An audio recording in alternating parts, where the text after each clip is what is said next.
ఒక చిన్న గ్రామంలో అనిల్ అనే యువకుడు జీవించేవాడు. అనిల్ పచ్చని పొలాలను చూసి కలలు కనేవాడు.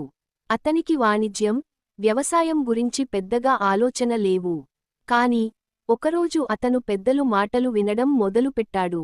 ఒకరోజు అతనికి తన తాత వారధి దగ్గర మాట్లాడుతున్న జ్ఞానవంతుడి మాటలు వినే అవకాశం వచ్చింది. అజ్ఞానవంతుడు అన్నాడు, పంటలు కాయాలంటే నీకు ముందుగా నేలను పెంచాలి. నేల పెరిగినప్పుడు నీకు పంటలు ఎక్కువగా వస్తాయి. అది అనిల్కు బాగా అర్థమైంది.